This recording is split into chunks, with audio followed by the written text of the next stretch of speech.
Gold trusted gold buyers మీరు తాకట్టు పెట్టిన బంగారాన్ని విడిపించి ఈ రోజు ఉన్న మార్కెట్ ధరకు కొనబడను. నమస్తే, వెల్కమ్ టు ఐ డ్రీమ్. నేను మీ విజిత. ప్రస్తుతం మనతో పాటు ఉన్నారు ఇస్కాన్ టెంపుల్ నుంచి ప్రణవానంద ప్రభుజీ. వారి ప్రవచనాల రూపంలో, వారి మాటల రూపంలో మనకు ఎన్నెన్నో మంచి విషయాలు ప్రతిసారి తెలియజేస్తూనే ఉంటారు. మనకున్న సందేహాలన్నింటినీ నివృత్తి చేస్తూనే ఉంటారు. అయితే నిజంగా భగవంతుడికి మనందరం కూడా భక్తులమే. నిజమైన భక్తుడు అంటే ఎవరు, ఎలాంటి లక్షణాలు కలిగి ఉంటారు, మనం ఆధ్యాత్మిక మార్గంలో నడవాలంటే అసలు మన ప్రయాణం ఏ విధంగా మొదలవ్వాలి, ఇలాంటి విషయాల గురించి ఈరోజు మాట్లాడబోతున్నాం. ఇప్పుడు ప్రభుజీతో మాట్లాడి మరిన్ని విషయాలని నివృత్తి చేసుకుందాం. నమస్కారం ప్రభుజీ. నమస్కారం అండి. హరే కృష్ణ ప్రభుజీ. హరే కృష్ణ ప్రభుజీ. నిజంగా భక్తుడు అంటే ఎవరు ప్రభుజీ? భగవంతుడి పట్ల పరిపూర్ణమైన నమ్మకం ఉన్నవాడు భక్తుడు. సుఖాలు వచ్చినా, దుఃఖాలు వచ్చినా, అవమానాలు వచ్చినా, పొగడతలు వచ్చినా, మన జీవితంలో ఏ సిచ్యువేషన్ వచ్చినా సరే మనం భగవంతుణ్ణి ఆశ్రయించి ఆయన పట్ల నమ్మకం ఉన్నవాడు భక్తుడు. చాలాసార్లు ఏమవుతుందంటే అండి, మనకి మంచి జరుగుతున్నప్పటి వరకు వెరీ గుడ్, మనం చాలా భగవద్భక్తులం అని అంటే, కానీ ఏదన్నా చెడు జరిగిపోయింది ఏమనుకోండి, నాకెందుకు ఇలా జరిగింది, నేను ఇంత మంచివాడిని, ఆయన ఎందుకు అలా చేయలేదు, కాబట్టి ఈయన నాకొద్దు అని అంటారు చాలా మంది. మీరు ఆశ్చర్యపోతారు. అసలు నాకు నా భక్తి జీవితంలో చాలా ఇన్స్పిరేషన్గా అనిపించింది. నేను ఇప్పుడు మనకి తెలుసు పాలస్తీన్ ఇంకా ఇజ్రాయెల్లో వార్ జరుగుతుంది, గాజా అనే ప్రదేశంలో. అయితే ఒక ఆవిడ, అసలు చాలా వీడియోస్ చూశాను ఒకదాని తర్వాత ఒకటి, అక్కడ ఉండే వాళ్ళు మొత్తం ఫ్యామిలీ నష్టం అయిపోయినా, పిల్లలు చనిపోయినా, ఏం చేసినా సరే వాళ్ళు ఇలా అంటున్నారనమాట, ఏ అల్లా నువ్వు మాకు ఇది చేసావు కానీ మేము మాత్రం నీకు స్తోత్రం చేస్తాం. వాళ్ళ లాంగ్వేజ్లో వాళ్ళు చెప్తున్నారనమాట, నువ్వు ఏం చేసినా సరే మా మంచికే చేస్తావని నాకు తెలుసు, కాబట్టి ఇంకా ఇంకా మేము మిమ్మల్ని పొగుడుతూనే ఉంటాము. ఆ సిచ్యువేషన్లో కూడా అసలు ఆ నమ్మకం ఎలా ఉంది అని నాకు చాలా ఇన్స్పిరేషన్గా అనిపించింది. అరే ఎంత ట్రూ డివోషన్ వాళ్ళకి ఉన్నది, ఒక నమ్మకం వాళ్ళ దేవుడి పట్ల వాళ్ళకు ఉన్నది. కానీ మనం ఎన్నిసార్లు చాలామంది చూస్తుంటాం. మొన్న నాకు ఎవరో వీడియో పంపించారు, అందులో చెప్తారు, ఒక వెంకటేశ్వర స్వామి ఫోటో ఉంటుందన్నమాట, ఒక ఆవిడ చెప్తారు, ఓయ్ నేను చెప్పింది చేస్తావా లేదా, ఇంకో దేవుడిని తీసుకొచ్చి పెట్టేయాలనా అని అంటుందన్నమాట. అయితే నేను చూసి ఆశ్చర్యపోయాను అనమాట.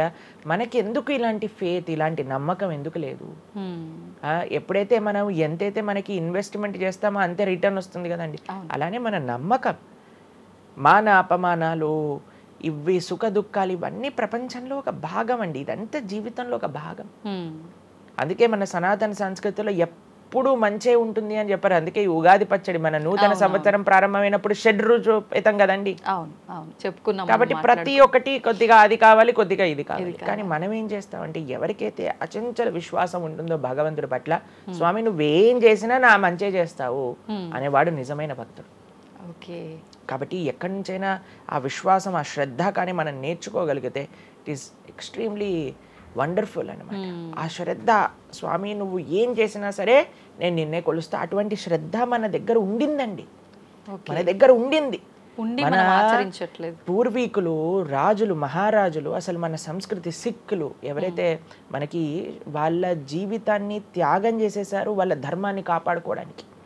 మనం చూస్తాం. అసలు ఇప్పుడు ఏంటంటే అండి, నాకు అన్నిటికంటే బాధాకరమైన విషయం ఏంటంటే, ఈ ప్రజెంట్ డే యూత్ ఉన్నారు కదా, వాళ్ళకి మన దేశ సంస్కృతి గురించి తెలియదు, మన దేశ హిస్టరీ గురించి తెలియదు, మన కల్చర్ గురించి తెలియదు, మన ఆధ్యాత్మికత గురించి తెలియదు. తెలుసుకోవాలి అనే ప్రయత్నం కూడా చేయట్లేదు. ఎవరు అసలు దేశాన్ని కాపాడాలనుకుంటుంది? అసలు మన పూర్వీకులు మనకి ఎలాంటి సంపత్తిని ఇచ్చారు? ఏవో టీవీలలో వచ్చే చెత్త ప్రోగ్రాములు చూడటము, టైం వేస్ట్ చేసేయటము. ఇప్పుడు మాకు చెప్తున్నారు, ఎవరో బిగ్ బాస్ అనేదో ప్రోగ్రామ్ వస్తుందట.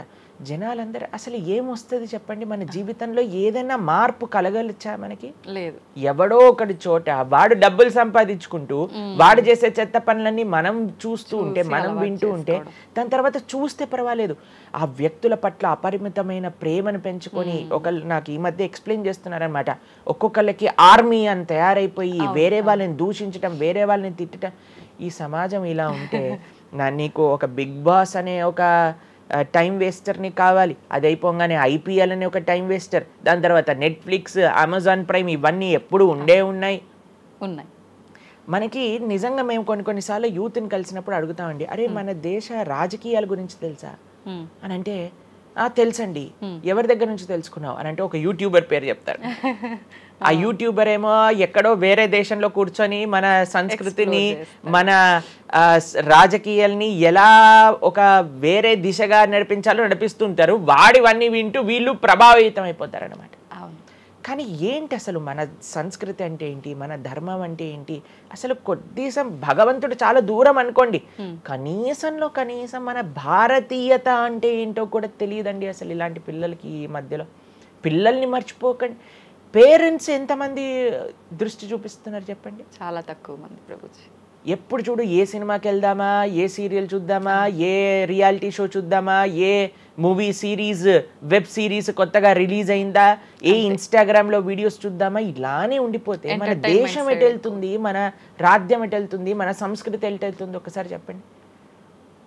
కాబట్టి భక్తి అనేది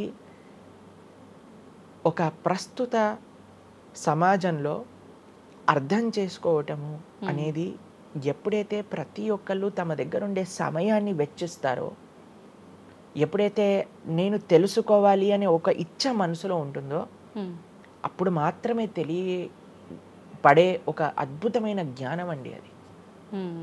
తత్విద్ధి ప్రణిపాతేన పరిప్రశ్నేన సేవయా అని కృష్ణుడు భగవద్గీతలో చెప్పారు. ఆధ్యాత్మిక జ్ఞానం అంటే ఎలానో అలా తెలుసుకోలేమండి. దానికి సమయాన్ని వెచ్చించాలి, దానికి ఇంట్రెస్ట్ మన లోపల కలిగి సమయాన్ని తీసుకోవాలి. అరే మనకి బిగ్ బాస్ 210లో ఉన్నంత ఇంట్రెస్ట్ టైం, ఐపీఎల్ మ్యాచ్లలో చూడడానికి ఇంట్రెస్ట్ టైం, వెబ్ సిరీస్లు చూడడానికి ఉన్న ఇంట్రెస్ట్ టైం, ఒక గీతా భాగవతం వినడానికి మనం టైం పెడుతున్నామా? లేదు, అసలు అట్లాంటి ఆలోచనే రావట్లేదు కదా. మరి భక్తి అంటే ఏంటి, భగవంతుడు అంటే ఏంటి, భగవంతుడు మనకి ఏం చేస్తున్నాడు, ఇవన్నిటికీ సమయం వెచ్చించాలి కదండి. కాబట్టి అందుకే మనం ఎప్పుడు చెప్పేది, ఒక భక్తుడు అనేవాడు అన్నిటికంటే అదృష్టవంతుడు ఎవరికైతే భగవంతుడి యొక్క కృప అనుభవంలోకి వస్తుందో. అటువంటి అనుభవం కానీ మనం పొందాలి అని అనుకుంటే మనం సమయాన్ని కేటాయించాలి. ఇది చాలా ముఖ్యమైన విషయం. అయితే మనం ఆధ్యాత్మిక ప్రయాణం మొదలు పెట్టాలి అంటే ముందుగా చేయాల్సిన పని, మొట్టమొదటి అడుగు ఆధ్యాత్మిక ప్రయాణం ముందు పెట్టాలి అని అంటే ఇన్స్టాగ్రామ్, వాట్సాప్ని తగ్గించాలి. ఓకే. ఇంతకు ముందు ఏకాదశి, ఇప్పుడు రేపు ఏకాదశి ఉపవాసం అంటే నిర్జల ఉపవాసం అని లేదా పలాహార ఉపవాసం అని అది చెప్తారు. కొన్ని సంవత్సరాలు అయిపోయాక ఉపవాసం అని అంటే కనీసం ఈ రోజైనా ఫోన్ చూడొద్దు అని చెప్పే రోజులు కూడా వస్తాయేమో అనిపిస్తుంది. ఎందుకంటే ప్రతిసారి కూడా అడిక్టెడ్ జనాలందరూ కూడా వాట్సాప్ వీడియోలు, స్టేటస్లు, ఇన్స్టాగ్రామ్, యూట్యూబ్, టీవీ వీటితో అడిక్ట్ అయిపోయి ఎంత సమయాన్ని వెచ్చిస్తున్నారు. అసలు మీరు అన్నట్టుగా జపం చేయడానికి అడుగురా అంటే జపం చేయడానికి సమయం లేదంటారు, వాట్సాప్ స్టేటస్ మాత్రం చూడడానికి సమయం ఉంటుంది. ఎంత విచిత్రం చెప్పండి. కాబట్టి మనము చాలా జాగ్రత్తగా మొట్టమొదటి అడుగు ఏంటి అని అంటే మనం చెయ్యకూడని విషయాలు పక్కన పెట్టడం. ఏంటి? అక్కర్లేని విషయాలు వినటం, అక్కర్లేని విషయాలు మాట్లాడటం, అక్కర్లేని విషయాల గురించి ఆలోచనలు చేయటం, వీటన్నిటిని పక్కన పెట్టి 4 నియమాలు చెప్పారండి మన శాస్త్రంలో భక్తిలో ముందుకెళ్ళడానికి, ధర్మ మార్గంలో ముందుకెళ్ళడానికి. మద్యం పానం శ్రియాసూన యథా అధర్మశ్చ చతుర్విధం అని భాగవతం చెప్తుంది. 4 రకములైన తప్పుడు అలవాట్లను మనం నిషేధన చెయ్యాలట. ఏంటి ఆ 4? మద్యము అని అంటే మద్యాన్ని సేవించటం, ఎనీ టైప్ ఆఫ్ ఇంటాక్సికేషన్ అని అనుకోండి, సిగరెట్లు కానీ, మందు కానీ, గుట్కా, మానిక్ చంద్, పాన్, ఇంకేమంటారు టొబాకో, ఇవన్నీ డ్రగ్స్, ఇవన్నీ అసలు చెప్తూ ఉంటే మిగతా ఎనీ కైండ్ ఆఫ్ ఇంటాక్సికేషన్ దీన్ని పక్కన పెట్టాలి. ఓకే, మనం భక్తి మార్గంలో ముందుకెళ్ళాలి అని అంటే చెప్తున్నాను. 2 మద్యం పానం శ్రియ అసూన. జూదము ఇంతకుముందు జూదం ఆడుతూ ఉండేవారు, మనకు తెలుసు పాచికల ఆట అని అనేవారు. మహాభారతంలో యుధిష్ఠిర మహారాజు గారు ఆడినప్పుడు ఏమైంది వాళ్ళ జీవితంలో మనందరికీ తెలుసు. ఎన్ని కష్టాలు పడాల్సి వచ్చింది, ఆస్తంతా వెళ్ళిపోవాల్సి వచ్చింది, అరణ్యానికి పాలవ్వాల్సి వచ్చింది. చాలా మంది అడుగుతారు ఎందుకు మహాభారతం యుధిష్ఠిర ఆడాడు. ఆయన ఆడి చూపించారు, అయ్యా ఆడితే ఈ పని అవుతుంది. ఎగ్జాంపుల్ సెట్ చేయడానికి ఆయన చేశారు. సరే, ఆయన చేసింది తప్ప కదా, ఆయన ఏం అనుభవించారో తెలుసు కదండి, మనం ఎందుకు చెయ్యాలి ఆ పని?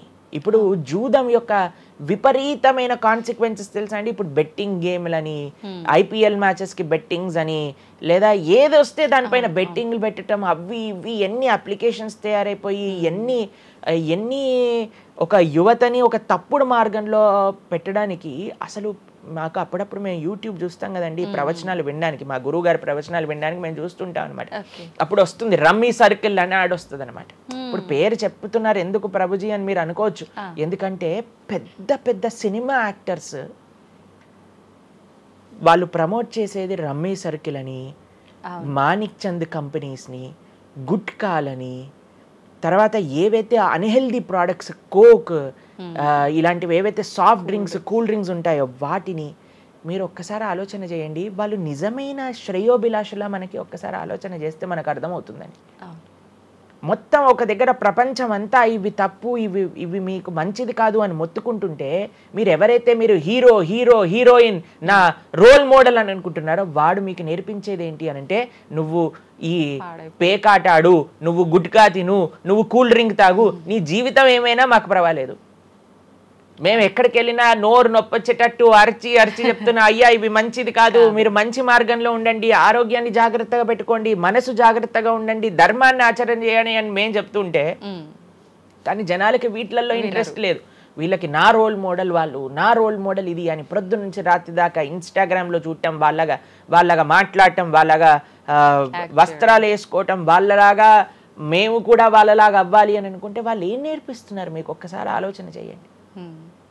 ఎంతమంది దేశంలో ఉండే యువత మొత్తం కూడా తప్పుడు మార్గంలోకి వెళ్తే మన భారతదేశ భవిష్యత్తు ఏం కావాలో ఒకసారి చెప్పండి. కాబట్టి ఫస్ట్ ఏమన్నా మనం ఇంటాక్సికేషన్, సెకండ్ గ్యాంబ్లింగ్ అని అంటారు, జూదం, ఏ ప్రకారమైన జూదమైనా సరే దాన్ని పక్కన పెట్టాలి. మూడవది మాంసాహారాన్ని సేవించటం, ప్రాణిహింస చెయ్యకూడదు, భగవద్భక్తి మార్గంలో ముందుకెళ్ళాలి, భగవంతుని తెలుసుకోవాలి అని అంటే మనం లాస్ట్ టైం దీని గురించి మాట్లాడుకున్నాం, మనం ఎక్స్ప్లెయిన్ చేసాం అనమాట క్లియర్గా ఎందుకు మనం మాంసాహారాన్ని స్వీకరించకూడదు అని.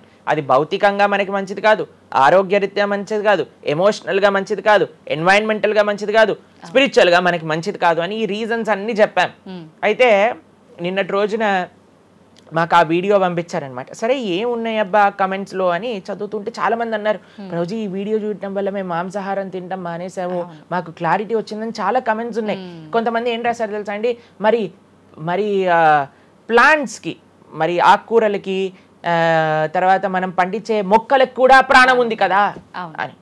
మీకు ఒక విషయం చెప్తాను, చాలా మంది ఈ ఆర్గ్యుమెంట్స్ చెప్తారండి, నాన్ వెజిటేరియన్ మానేసేయండి అని అంటే, మరి మీరు జీవహింస చేయట్లేదా, మీరు కూడా మొక్కల్ని కట్ చేస్తున్నారు కదా అని అడుగుతారు. ఇప్పుడు దానికి 2-3 విషయాలు మీకు ప్రస్తావన చేస్తాను. ఒకటి, మీరు పాలకూరని, గోంగూరని, తోటకూరని కొయ్యడానికి వెళ్ళినప్పుడు అది గట్టిగా అరుస్తూ చంపేయకు నన్ను, ఏదో ఒక రక్తం కారటం, అది ఇలా గార్లో ఎగరటం, ఇలాంటివి చేస్తుందా అండి? లేదు. ఎప్పుడైనా మీరు ఆపిల్ పండుని కొయ్యడానికి వెళ్ళినప్పుడు ఆపిల్ పండుని ఇలా అనగానే దాంట్లో నుంచి రక్తం చెట్టులో నుంచి దారాలుగా కారుతుంటుందా అండి? అదేమైనా గట్టిగా అరుస్తుందా అని కొంతమంది అంటారు, అది అరుస్తుంది మనకి వినిపించదు. మనకి ఒకసారి అర్థం చేసుకోవాలి, ఒక ప్రాణికి, ఒక వెల్ డెవలప్డ్ కాన్షియస్నెస్ ఉన్న వ్యక్తికి, లేదా ఒక పర్సనాలిటీకి, లేదా ఒక ప్రాణికి, లేదా ఒక ప్లాంట్కి ఏంటి వ్యత్యాసము అనేది మనం తెలుసుకోవాలి. దాంతోపాటు ఇంకొక విషయం చెప్తాను, మరి ప్లాంట్స్ని తినచ్చు, యానిమల్స్ని తినకూడదు అని ఏంటి ప్రమాణము అనంటే, భగవంతుడు మనకి ఈ విషయాన్ని ప్రస్తావన చేశారు, స్వామి మనకి ఈ విషయాన్ని ఉపదేశం చేశారు. అయ్యా, నువ్వు కేవలం శాకాహారాన్ని మాత్రమే తినవచ్చును, సాత్విక ఆహారాన్ని మాత్రమే తినవచ్చును. ఎక్కడ చెప్పాడు భగవంతుడు? పత్రం పుష్పం ఫలం తోయం యోమే భక్త ప్రయశ్చతి. పత్రం పుష్పం ఫలం తోయం, నువ్వు ఫలములను, తర్వాత ఆకులను, నీటిని, పాలను, వీటితో సంబంధించినవి ఏవైనా సరే తయారు చేయొచ్చు, భగవంతుడికి నివేదన చేయొచ్చు, స్వీకరించవచ్చు.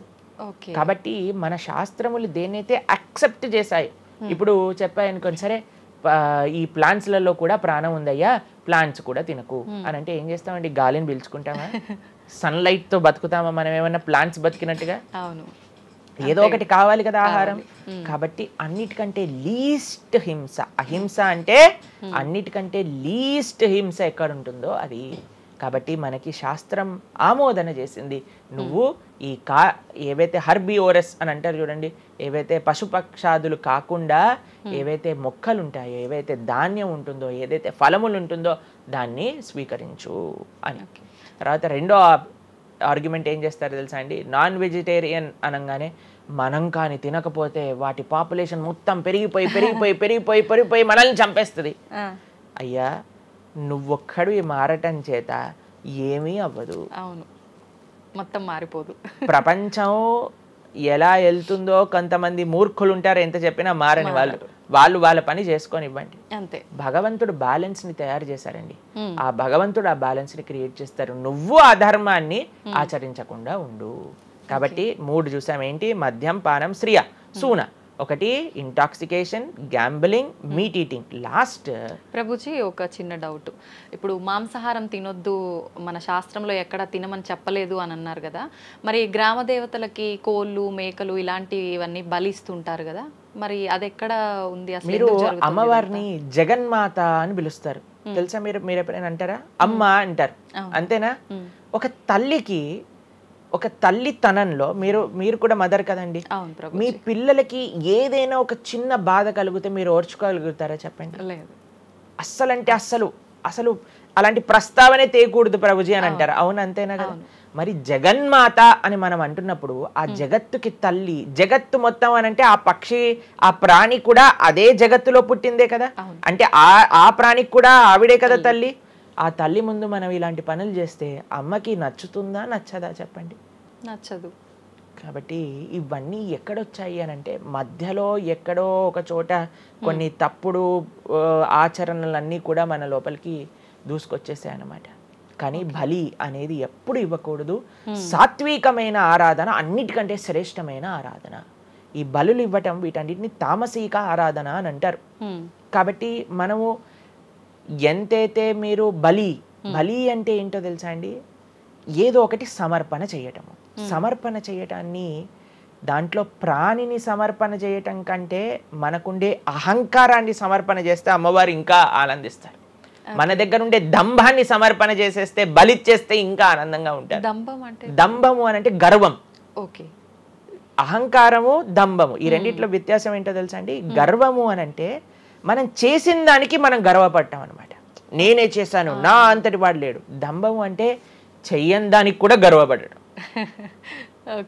కాబట్టి మనకుండే అభిమానాన్ని, మనకుండే ఆ లోభాన్ని, వీటన్నిటిని అమ్మవారికి సమర్పణ చేయండి, ఇంకా మంచి, ఇంకా ఆనందిస్తారు. అందుకే మనం తల నీలాలు ఇస్తాం. చాలా మందికి తెలియదు అసలు దేవుడు ఏం చేసుకుంటాడండి మన జుట్టుని, డాండ్రఫ్ తోటి ఉన్న జుట్టుని. దేవుడికి ఎందుకు సమర్పణ చేయాలి మనం తల నీలాలు అని అంటే, అయ్యా నేను జుట్టు ఉంటే ఎప్పుడు కూడా ఇలా ఇలా ఇలా హెయిర్ స్టైలింగ్ చేసుకుంటూ నేనేదో చాలా హ్యాండ్సమ్ మ్యాన్, చాలా హ్యాండ్సమ్ ఉమెన్ అనుకుంటూ ఉంటారు కదా అందరు కూడా. అయ్యా నా యొక్క ఆ సెల్ఫ్ కాన్షియస్నెస్ ని సమర్పణ చేస్తున్నా నీ దగ్గర. మనం గుడికి వెళ్ళి కొబ్బరికాయ కొడతాం. కొబ్బరికాయ ఎందుకు కొడతామండి? మనం కూడా అలాంటి హార్టెడ్ వ్యక్తులం అనమాట. మనకు కూడా ఆ గర్వంతో మనం కూడా అంత పైన ఉండే షెల్ ఉంటుంది కదా, ఎంత హార్డ్గా ఉంటుంది. కానీ ఎప్పుడైతే అది పలగొట్టేస్తామో అప్పుడు లోపల మంచి తీయటి నీరు మనకి దొరుకుతుంది. కొబ్బరి ఎంత స్వీట్గా ఉంటుంది, అది మనకు కలుగుతుంది. మన హృదయంలో ఆ సున్నితమైన భావాలు ఉన్నాయి, కానీ మనకుండే అజ్ఞానము, మనకుండే అహంకారం, మనకుండే అవిద్య దాన్ని ఆపేస్తుంది. అందుకే భగవంతుడి ముందు, స్వామి నీ ముందు నా అహంకారాన్ని సమర్పణ చేస్తున్నా అనే భావనతో మనం కొబ్బరికాయ కొట్టాలి. అంతేగాని కొబ్బరికాయ తీసుకెళ్ళి కొట్టేసి నేను ఈరోజు 108 కొబ్బరికాయలు కొట్టాను దేవుడి దగ్గర అనే అహంకారం వచ్చింది అనుకోండి, కొబ్బరికాయ కొట్టడమే వేస్ట్, ఫలితం లేదు. కాబట్టి మనందరం అర్థం చేసుకోవాలి అసలు ఏంటి భావన. బలి అని అంటే ప్రాణి బలి కాదయ్యా, నీ దగ్గర ఉండే చెడు గుణాలను బలి. కాబట్టి ఈ 3 విషయాలు అయిపోయి 4వ విషయం ఏదైతే మనం చేయకూడదో, ఇలిసిట్ సెక్స్ అని అంటారు, వ్యభిచారము అని అంటే పురుషులు స్త్రీలు పురుషులు. నిన్నే ఒకళ్ళు చెప్తున్నారు, ఒక టీవీలో ఒక న్యూస్ వచ్చిందట, వన్ ఆఫ్ ది మోస్ట్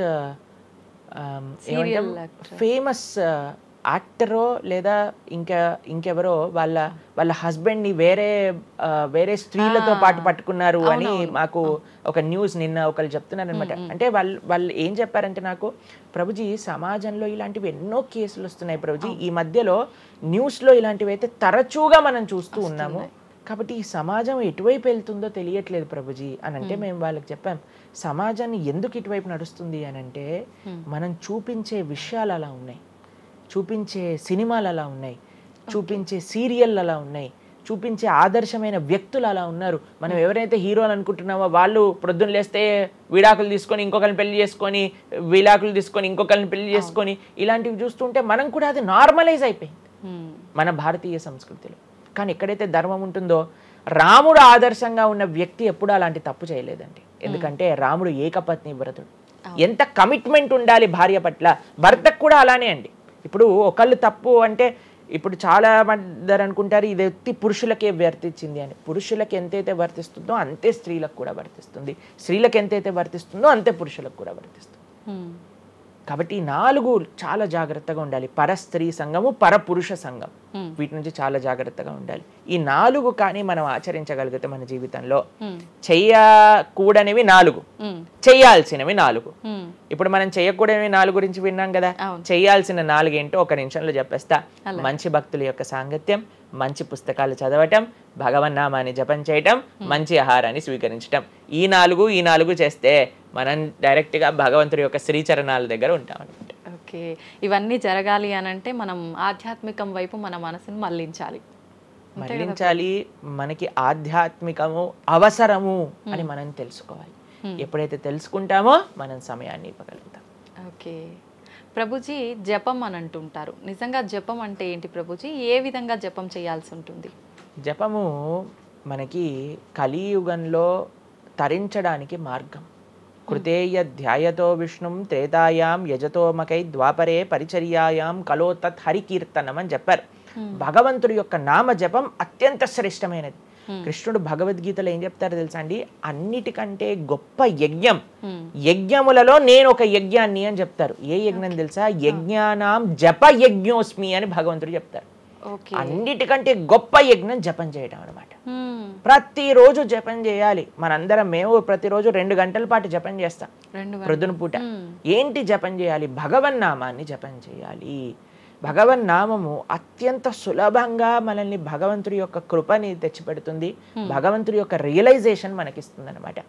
అందుకే హరిర్నామ హరిర్నామ హరిర్నామేవ కేవలం కలోర్ నాస్తేవ నాస్తేవ నాస్తేవ గతిరన్యదా అని చెప్పారు. అన్నిటికంటే శ్రేష్టమైనది ఎటువంటి రూల్స్ అండ్ రెగ్యులేషన్స్. ఇప్పుడు కొంతమంది అనుకుంటారు జపం అంటే చాలా రూల్స్ ఉండాలి, అది చేయాలి ఇది చేయాలి అని. ఏం లేదు, చక్కగా శుచిగా ఉండండి, శుభ్రంగా ఉండండి, భగవంతుడి ముందు దీపం పెట్టండి, కూర్చోండి, ఒక జపమాల పట్టుకోండి. హరే కృష్ణ కృష్ణ కృష్ణ హరే హరే, హరే రామ రామ రామ హరే హరే. సింపుల్ మంత్రం, ఎవరైనా చేయొచ్చు, ఎటువంటి కాంప్లికేషన్స్ లేదు. ఏ స్థితిలో ఏ అవస్థలో ఉన్న వాళ్ళైనా సరే చక్కగా జపం చేయొచ్చు. ఎటువంటి నియమాలు లేదు. ఎప్పుడైనా సరే చక్కగా భగవన్ నామానికి నియమం లేదు, మంత్రాలకి నియమాలు ఉన్నాయి, కానీ ఇది భగవన్ నామం. ఇటువంటి నామాన్ని కానీ మనం హరినామం అని అంటారు దీన్ని. ఈ హరినామాన్ని కానీ చక్కగా జపం చేయగలిగితే మనకి బ్రహ్మాండమైన ఫలితాలు, ఆ భగవంతుడి యొక్క కృప మనం ఎక్స్పీరియన్స్ చేయగలుగుతాం మన జీవితంలో. ఇప్పుడు మీరు చూడండి, నోట్లు ఎప్పుడైనా మనం లెక్క పెట్టామనుకోండి, ఎలా లెక్క పెడతారు తెలుసా? ఇలా 1 2 3 4 5 6 7 8 9 10 అని లెక్క పెడతారు, అంతేనా? ఏదైతే నోట్లు లెక్క పెట్టేటప్పుడు ఎప్పుడు మనం బయటికి లెక్క పెడతాం, ఎందుకంటే ఇది ఎప్పుడు బయటికి వెళ్ళేదే. కానీ జపం చేసినప్పుడు ఎలా లెక్క పెడతారో తెలుసా అండి? మీరు జపం చేస్తుంటే హరే కృష్ణ కృష్ణ కృష్ణ హరే హరే, హరే రామ రామ రామ హరే హరే అని లోపలికి అంటాం మాలని. నోటిని బయటికి అంటాం, జపాన్ని లోపలికి అంటాం లెక్క పెట్టేటప్పుడు. ఎందుకంటే ఇది ఎప్పుడు మనతో పాటు వచ్చేది ధనం, ఇది వెళ్ళిపోయే ధనం. కాబట్టి శాశ్వతంగా మన లోపలతో వచ్చే ధనం, జన్మాంతరాలకు కూడా మనల్ని ఉద్ధరింపజేసే ధనం ఏదన్నా ఉంటే అది భగవన్నామ జపం. నిజంగా ఎంత మంచి మాట ప్రభుజీ. అసలు ఈ లాజిక్ అర్థమే కాలేదు ఎప్పుడు మాకు. మీరు చెప్పేదాకా ఇంత లాజిక్ ఉంది అని అనిపించలే.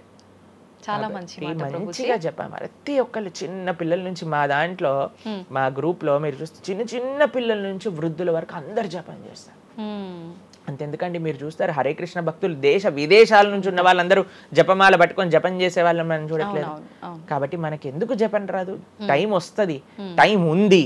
ఎక్కడెక్కడ టైం వేస్ట్ చేస్తున్నామో తెలుసుకుంటే ఎక్కడ దాన్ని యూటిలైజ్ చేయాలో తెలుస్తుంది. సమయంతో పని ఉందా ప్రభుజీ? ఏ సమయంలో అయినా చేసుకోవచ్చు, కానీ ప్రొద్దున పూట చేస్తే అత్యంత శ్రేష్టమైన. ప్రొద్దున పూట మనం త్వరగా లేసి, త్వరగా స్నానం చేసి, త్వరగా జపం చేసుకోగలిగితే ఆ రోజంతా బ్రహ్మాండంగా ఉంటుంది. ధ్యానం కూడా చేస్తుంటారు చాలా మంది. జపానికి ధ్యానానికి వ్యత్యాసం ఏంటి? మనము భగవన్నామ మంత్రాన్ని, నామాన్ని జపం చేస్తూ భగవంతుడి గురించి ధ్యానం చేయాలి. ఓకే. ఇప్పుడు జస్ట్ ధ్యానం, చాలా మంది మాకు కంప్లైంట్ చేస్తుంది, ఇప్పుడు ధ్యానం చేస్తే మనసు నిలకడగా ఉండట్లేదు, మనసు ఎక్కడికి వెళ్ళిపోతుంది, అక్కర్లేని ఆలోచనలు వస్తున్నాయి. ఇప్పుడు చూడండి, పిల్లవాడు అటు ఇటు ఇటు అటు కదులుతున్నాడు అనుకోండి, ఇంట్లో ఏయ్ అనగానే అయిపోతారు. అలా మన మనసు కూడా అటు ఇటు ఇటు అటు కదులుతూ ఉంటుంది. కానీ ఎప్పుడైతే మనం మంత్రంతో ధ్యానం చేస్తామో అప్పుడు మనసు ఇలా వెళ్ళిపోయింది అనుకోండి పక్కకి, హరే కృష్ణ అనగానే ఆ మనసు వచ్చేస్తుంది, వామ్మో వీడు కాన్షియస్గా ఉండండి నేను అటు ఇటు వెళ్తుంటే. కాబట్టి మనసు కూడా మనం ఆ నామం పట్ల మనం ధ్యానం చేయొచ్చు. ఎప్పుడైతే మనం నామాన్ని మంచిగా జపం చేస్తామో ఆ నామంలోంచే భగవంతుడి యొక్క రూపం, గుణం, లీల అవన్నీ కూడా ప్రకాశితం అవుతాయి. కానీ ఫస్ట్ మనం ధ్యానం నామం పైన పెట్టాలి. మన ఉచ్చారణ కరెక్ట్గా ఉందా, మనం చక్కగా ఆ నామాన్ని వింటున్నామా, దీనిపైన ధ్యాస ఉండాలన్నమాట. నిజంగా చాలా మంది ధ్యానం చేసేటప్పుడు ఆ ఏకాగ్రత అనేది రావట్లేదు, ఎన్నిసార్లు ప్రయత్నించినా అంటుంటారు కదా ప్రభుజీ, ఏం చేయాలంటారు ఆ ఏకాగ్రత రావాలంటే? ప్రాక్టీస్ చేయాలి. అభ్యాసేనతు కౌంతేయ, అభ్యాసం చేయాలి. ఇదేదో చాలా మంది ఏం చేస్తారు తెలుసా అండి, ప్రభుజీ నేను 3 రోజుల నుంచి జపం చేస్తున్నా కానీ నాకు ఆ రుచి కలగట్లేదు. అయ్యా 300 కోట్ల జన్మలు తీసుకున్నాం మనము, ఆ జన్మాంతరాల్లో ఉండే వాసనలు ఉన్నాయి కదా, కొద్దిగైనా మనం సమయం ఇవ్వాలి భగవంతుడి యొక్క నామం. ఇప్పుడు మురికి పట్టిన ఒక క్లాత్ ఉందనుకోండి, ఇంకులో ముంచేసిన క్లాత్ ఉందనుకోండి, దాన్ని ఇచ్చాను అనుకోండి, ఇప్పుడు ఒక్క ఉతుకుల్లో పోతుందా ఇంకంతా? ఒక ఉతుకు తర్వాత ఇంకో ఉతుకు తర్వాత ఇంకో కొద్దిగా వెళ్తూ ఉంటుంది, కొద్దిగా వెళ్తూ ఉంటుంది. కొన్నిసార్లు మనకి ఫస్ట్ 3-4 వాషెస్లో తెలియదు అసలు పోయిందా లేదా, పోతుంది కానీ మనకు అంత ఎవిడెంట్గా కనిపించదు. కానీ 10, 15, 20, 30 సార్లు అయ్యాక తెలుస్తుంది. 100 సార్లు అయ్యాక మళ్ళీ మనకి తెల్లగా ఆ క్లాత్ బయటికి వచ్చేస్తుంది. అలానే మనం కూడా ప్రయత్నం చేస్తూ ఉండాలి.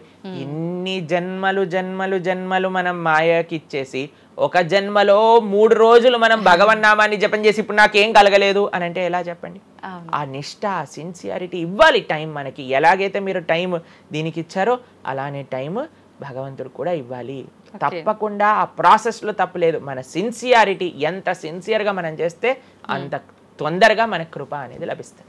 ఓకే ప్రభుజీ, పునర్జన్మలు అని అంటుంటారు, పునర్జన్మలు ఉంటాయా? ఇందాక మీరు చెప్పినట్టు ఎన్నో జన్మల వాసనలు మనకి ఈ జన్మలో కూడా అవి ఉంటాయి అని చెప్పన్నారు కదా, ఆ వాసనలకు సంబంధించిన ఆ లైఫ్ని మళ్ళీ ఈ జన్మలో మనం అనుభవిస్తామా? తప్పకుండా. మీరు అంతెందుకండి, మీరే ఎన్నోసార్లు మీ జీవితంలో కొంతమందిని కలిసి ఉంటారు, వాళ్ళు చెప్తారు ఇది ఈ జన్మలోంచి కాదు, పక్కా వీడి పోయిన జన్మలోదే ఈ లక్షణం. ఎందుకంటే చాలా మంది అంటారు మా ఇంట్లో ఎవరండి ఇలా ఉండరండి కానీ వీడికొక్కటే ఈ గుణం వచ్చింది అని అంటూ ఉంటారు. మనం చాలాసార్లు చూస్తాం చిన్న పిల్లలకి వాళ్ళకి మనకు నేర్పించకుండానే ఒక టాలెంట్ వచ్చేస్తుంది. వాళ్ళు ఆ విధంగా నేను మొన్న బృందావనం వెళ్ళినప్పుడు మేము చూసాము, అక్కడ చిన్న పిల్లవాడండి, నాకు తెలిసి 3-4 సంవత్సరాలు ఉంటాయి, 250 కంటే ఎక్కువ ట్యూన్లలో హరే కృష్ణ మంత్రాన్ని పాడుతున్నాడు ఆయన. వాళ్ళ పేరెంట్స్ని అడిగాం, అయ్యా ఎలా నచ్చింది? ప్రభుజీ మేమేం తెలియదు ప్రభుజీ, చిన్నప్పటి నుంచి హార్మోనియం దగ్గరికి వెళ్ళి టిక్ టిక్ టిక్ టిక్ అనేవాడు, వాడే పాడుతున్నాడు, వాడికి మొత్తం హార్మోనియం ఎవ్వరు నేర్పించలేదు, వాడే పాడుతున్నాడు అని. అలా ఎన్నో. మీరు డాక్టర్ ఐన్ స్టీవెన్సన్, మీరందరూ ఇంటర్నెట్ ఉంది కదా, మీ అందరికి ఫోన్లు ఉన్నాయి కదా, డాక్టర్ ఐన్ స్టీవెన్సన్ అని నొక్కండి. 2500 కంటే ఎక్కువ కేసుల పైన ఆయన రీసెర్చ్ చేశారు. రీఇన్కార్నేషన్, పునర్జన్మ కలిగిన కేసెస్లో అనమాట. కాబట్టి మీరు జస్ట్ రీఇన్కార్నేషన్ కేసెస్ అని మీరు యూట్యూబ్లో టైప్ చేస్తే ఎన్నో వస్తాయి మీకు. కాబట్టి పునర్జన్మ ఉన్నది. పునర్జన్మ సిద్ధాంతాన్ని ప్రస్తావన చేసి వాటిని నమ్మకం ఉన్న వాళ్ళే సనాతన ధర్మానికి సంబంధించిన వాళ్ళు అనమాట. కాబట్టి ఏది కూడా మనకి స్పాంటేనియస్గా రాదు, అంతా కూడా కర్మ, what ever we do that comes around అనమాట. కాబట్టి ఈ పునర్జన్మ సిద్ధాంతం అనేది తప్పకుండా ఉన్నది. పునర్జన్మ ఉంటుంది, జన్మాంతరాల వాసనలు అనేవి ఉంటాయి. ఎప్పుడైతే మనం ఆధ్యాత్మిక సాధన, ఎప్పుడైతే మనం భగవద్భక్తి చేస్తామో ఆ వాసనలన్నీ కూడా తొలగిపోతాయి. మనం చక్కగా మంచి ధార్మికమైన వ్యక్తిలా మనం మళ్ళీ మారచ్చు అనమాట. ప్రభుజీ, పునర్జన్మ ఉంటుంది అని అనుకున్నాం మనం. అయితే పునర్జన్మ అంటే అంతకుముందు జన్మకు సంబంధించిన పాపం పుణ్యం ప్రతి ఒక్క దాని ప్రభావం ఈ జన్మలో ఉంటుందంటారా ప్రభుజీ? తప్పకుండా. చాలా మంది అంటారు ప్రభుజీ వాళ్ళు ఇంత పిచ్చి వాళ్ళు కానీ ఇంత ఆనందం ఎందుకు వస్తుంది అని అంటే, వాళ్ళు గత జన్మలో చేసిన పుణ్యం ఇప్పుడు వాళ్ళకి వస్తుంది, ఈ జన్మలో చేసే పాపం మళ్ళీ వస్తుంది. ఎవరు కూడా ఎస్కేప్ అవ్వలేరండి. ఇప్పుడు మీరు అనుకుంటున్నారు మనం బాధపడుతున్నాం, గత జన్మలో చేసిన పాపాన్ని ఇప్పుడు మనం అనుభవిస్తున్నాం, ఇప్పుడు మేము మంచి వాళ్ళం ప్రభుజీ, మీకు కూడా వస్తుంది ఆ ఛాన్స్. కాబట్టి ఈ కర్మ సిస్టమ్ ఏదైతే భగవంతుడు ఇది చేశారో దాని నుంచి ఎవ్వరు ఎస్కేప్ కాలేరు. ఆయన సిస్టమ్ చాలా పక్కా. ఇక్కడ ఉండే మనం అప్పుడప్పుడు ట్రాఫిక్ సిగ్నల్ని దాటేసి ట్రాఫిక్ పోలీస్ నుంచి ఎస్కేప్ అవ్వచ్చు, కానీ భగవంతుడి యొక్క రేడార్ నుంచి ఎస్కేప్ అవ్వలేదన్నమాట. ఎందుకంటే ఆయన హృదయంలో ఉండే కదా అన్ని నోట్ డౌన్ చేసుకునేది. కాబట్టి తప్పకుండా గత జన్మ పుణ్యము గత జన్మ పాప ఫలితాలు ఈ జన్మలో అనుభవించాల్సిందే. చాలా మంది మమ్మల్ని అడుగుతారు, ప్రభుజీ నరకానికి తీసుకెళ్తారు కదా. ఆ నరకానికి తీసుకెళ్తారు, మరి నరకంలోనే అంత అయిపోగొడితే మళ్ళీ ఈ జన్మలో ఇవ్వటం ఎందుకు? ఇన్స్టాల్మెంట్లో వస్తాయి, ఈఎంఐస్ కింద కట్టాల్సి వస్తుంది అనమాట మన ఫలితాన్ని. కొద్దిగా నరకంలో, కొద్దిగా ఈ జన్మలో, మళ్ళీ వచ్చే జన్మ. ఒకటేసారి ఆ యొక్క ఫలితాన్ని కానీ ఇచ్చేస్తే మనం తట్టుకోలేము. కాబట్టి భగవంతుడి యొక్క కృప నిజంగా చెప్పాలంటే ఇన్స్టాల్మెంట్స్లో వచ్చేది. ఇప్పుడు చూడండి, ఒకసారి 10 కోట్లు కట్టాలి అంటే అది ఈజీయా, లేదా ఇన్స్టాల్మెంట్ లో కట్టాలంటే ఈజీయా? అందుకే కదండి అందరు ఈఎంఐలు కావాలండి. అలానే పుణ్యం, అలానే పాపం కూడా. కొద్దిగా స్వర్గంలో అనుభవించు, కొద్దిగా ఇప్పుడు అనుభవించు, మళ్ళీ నెక్స్ట్ జన్మలో అనుభవించు. అది తప్పదు, ప్రతి ఒక్కరు అనుభవించాల్సిందే. లేకపోతే చెప్పండి, అసలు ఈ జన్మలో ఎందుకు కొంతమంది కష్టాలు అనుభవిస్తున్నారు? కొంతమందికి పుట్టుక నుంచే కష్టం వస్తుంది, కొంతమంది కొన్ని డిఫెక్ట్స్ తో పుడతారు. ఎందుకు? If God is equal to everybody, then why did God create different people differently అని అంటే భగవంతుడు తయారు చేయలే, భగవంతుడు ఇనిషియేట్ చేశారు ఆ సిస్టమ్ని. దాంట్లో మనం ఏ విధంగా చేస్తే ఆ కర్మ ద్వారా అలా మనం పుట్టవలసి వస్తుంది. కానీ మనము పాస్ట్ గురించి చింత, అయ్యో ఎన్ని పాపాలు చేశానో నాకు ఇది వస్తుంది, దీని గురించి చింత చేయకండి. అయ్యా నేను ఫ్యూచర్లో ఇది చేసి నేను ఇలా చేయబోతుంది, దాని గురించి పాడి. ఇప్పుడు నీ దగ్గర సమయం ఉంటే నువ్వు ఇప్పుడు ధర్మాచరణ చెయ్యి, ఇప్పుడు భగవంతుడిని ఆశ్రయించు, ఇప్పుడు ధార్మికంగా ఉండు. భగవంతుడు దాన్ని దీన్ని రెండింటినీ తీసేస్తారా, ఆయన యొక్క లోకానికి మనం వెళ్ళవచ్చు. కాబట్టి భగవంతుడు అదే చెప్పారు, సర్వధర్మాన్ పరిత్యజ్య మామేకం శరణం వ్రజ అహం త్వాం సర్వపాపేభ్యో మోక్షయిష్యామి మా శుచ. ఇది భగవంతుడు ఇచ్చిన ఒక ఆశ్వాసన భగవద్గీతలో.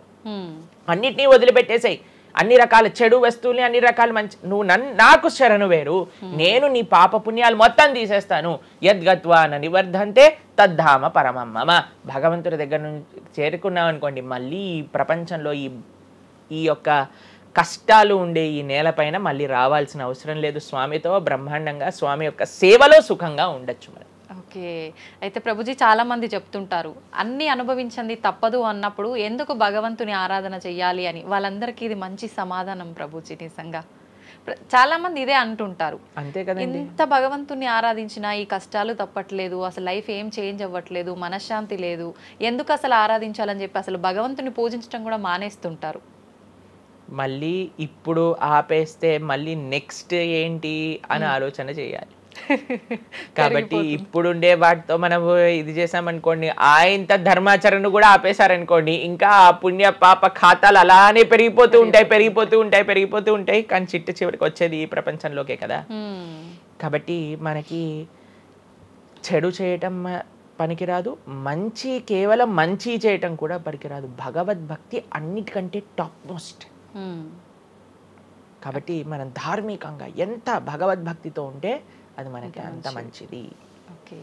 ప్రభుజీ కర్మ సిద్ధాంతం అన్నారు కదా, అసలు కర్మ సిద్ధాంతం అంటే ఏంటి ప్రభుజీ? ఏం చెప్తోంది అసలు? మనం చెయ్యంది మనకి రాదు, మనం చేసింది తప్పకుండా మనకు వస్తుంది. ఇదే కర్మ సిద్ధాంతం.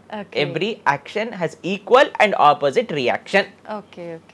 ఇలా అయితే ఈ లా ఉందో అదే కర్మ సిద్ధాంతం. అంటే నువ్వు చేసింది ఏదైనా సరే ఆ యొక్క ఫలితం నుంచి తప్పించుకోలేవు. తర్వాత ఏదైతే నువ్వు చేసావో దాని నుంచి తప్పించుకోలేవు. మొన్న అయింది నీకు ఈ రోజు వస్తుంది, ఈ రోజు చేసిన దానికి రేపు వస్తుంది. ఇదే కర్మ సిద్ధాంతం అంటే. కాబట్టి ఎప్పుడు ఇది మన మనసులో ఉండాలి. అరే ఈ రోజు నాకు ఏదైనా బాధ ఉంటే నేను ఏదో చేశానేమో, కాబట్టి ఏదో చేశాము అయిపోయింది, ఈ రోజు ఈ కష్టం వచ్చింది, కృష్ణ నువ్వు నాకు శక్తినివ్వు ఈ కష్టాన్ని ఎదుర్కోవడానికి. ఇప్పటి నుంచి నేను ఇలానే మంచిగా ఉంటాను, ఎప్పుడూ అధర్మం వైపు వెళ్లకుండా ఉంటాను, స్వామి నువ్వే రక్ష అని ఆ ధర్మ చింతన ముందుకు తీసుకెళ్ళటం. ఇప్పుడు కానీ మనం ఆ ధర్మ సంకల్పం చేసుకుంటండి, రేపటి రోజున మరి చాలా మంది రేపు ఎవరు చూసారో లేదో, అయ్యా రేపు ఎవరు చూసారో లేదో అని కానీ మీ పిల్లవాడు చెప్పి నేను ఇప్పుడు కష్టపడను, రేపు నాకు ర్యాంక్ వచ్చాక నాకు ప్లేస్మెంట్ వస్తుందో లేదో నాకేం గ్యారంటీ ఉంది కాబట్టి నేను చదవను అన్నాడు అనుకోండి, ఏం చెప్తారు మీరు? నాన్న నువ్వు ప్లేస్మెంట్ గురించి బాధపడకు, ఫస్ట్ నీ కర్తవ్యం చదవటం నువ్వు చదువు, దాని తర్వాత నీకు వస్తుంది, నీ జీవితం సెటిల్ అవుతుంది, అంతే కదండి. మనం కూడా లేదు రేపు ప్రొద్దున ఎవరు చూసారు స్వర్గాన్ని నరకాన్ని, కాబట్టి నేను ఇప్పుడు ధర్మాచరణ చెయ్యను అని అంటే మీ పిల్లవాళ్ళు కూడా ఎక్కడైతే చదవను అని అంటారో అలానే మనం కూడా తయారవుతాం. చాలా మంది అండి పెద్దవాళ్ళు పిల్లలకి మాత్రం మంచి నీతులు చెప్తారు, కానీ వాళ్ళ దగ్గరకు వచ్చేసరికి వాళ్ళు ఆచరించడానికి రెడీగా ఉంటారు అనమాట. కాబట్టి మీరు ఒక్క విషయాన్ని ఆలోచించండి, మీరు ఏం చెప్తున్నారో అది మీరు ఫాలో అవుతున్నారా? పెద్దలు ఫాలో అవుతేనే అది పిల్లలు ఆచరిస్తారు, లేకపోతే ఆచరించరు. పిల్లలకి స్కూల్ ఎలానో మనకి భగవంతుడి యొక్క సృష్టి చేసిన ఈ ధర్మం అలాంటి. కాబట్టి ఈ రెండిట్లో మనం చాలా జాగ్రత్తగా ఉండాలి. ప్రభుజీ, చాలా మంది ఏ పని చేయాలన్నా కూడా ముందు వెనక ఆలోచించి ప్రతిదీ జ్యోతిష్యాన్ని పట్టి దాని ప్రకారంగానే పనులు చేస్తూ ఉంటారు. నిజంగా జ్యోతిష్యాన్ని నమ్మొచ్చు అంటారా? జ్యోతిష్యం 100% కరెక్టే, కానీ జ్యోతిష్యాన్ని నువ్వెంత సీరియస్గా తీసుకోవాలి అది ఆలోచించాల్సిన విషయం. జ్యోతిష్య శాస్త్రం అది, శాస్త్రం ఎప్పుడూ కూడా కరెక్టే, కానీ మనకి ఎంత అవసరం అది. ప్రతిరోజు ప్రొద్దున లేవంగానే రాశి ఫలాలు ఏమైపోయాయి అని కొంతమంది చదువుతూ ఉంటారు. ప్రతి చిన్న విషయానికి ఈ రోజు ఏమైంది, ఈ రోజు ఎలా ఉంది, ఆ రోజు ఎలా ఉంది, సండే పేపర్లో వచ్చింది, ఇంకా ఈ వారం ఎలా ఉండబోతుంది, ఇవన్నీ నీకు అవసరం లేదయ్యా. నువ్వు ధర్మాచరణ చెయ్యి, భగవంతుడి పట్ల నమ్మకం పెట్టుకో, ఆయన చూసుకుంటాడు. భక్తులు ఎవరు కూడా అలాంటి విషయాలని సీరియస్గా తీసుకోరండి. ఎందుకంటే బృందావనంలో ఒక భక్తులు ఉన్నారనమాట. ఆయన అంటారు, మొత్తం అన్ని గ్రహాలు నీకు అనుకూలంగా ఉండి నువ్వు కృష్ణ భక్తుడివి కానీ అవ్వకపోతే అన్ని గ్రహాలు అనుకూలంగా ఉండి నీకేం లాభం. తర్వాత అంటాడు, అన్ని గ్రహాలు ప్రతికూలంగా ఉండి కానీ నువ్వు కృష్ణ భక్తుడు అయితే ఏవి నిన్ను ఏం చేయలేవు. ఎందుకంటే భగవంతుడు అలాంటి రక్షణ ఇస్తాడనమాట. మనకి భగవంతుడి దగ్గర ఆ శక్తి ఉన్నది. కాబట్టి మనము దేన్ని ఎంత సీరియస్గా తీసుకోవాలి? మనకి కావాల్సినది ఆధ్యాత్మికత, భక్తి. భగవంతుడి గురించి విన్నామా, భాగవత రామాయణాదులు శ్రవణం చేశామా, స్వామికి ఆరాధన చేసుకున్నామా, ఆలయానికి వెళ్ళామా, గోసేవ చేశామా, ధార్మికంగా ఉన్నామా, ఎవరికి ఏం చెడు చేయలేదా, మంచి అందరి గురించి కూడా మంచి ఆలోచిస్తున్నామా, ఒకళ్ళతో మంచిగా మాట్లాడుతున్నామా, ఎవరికి చెడు చేయట్లేదా, ఇంతవరకు నీ ఆలోచన ఉంటే సరిపోతుందండి.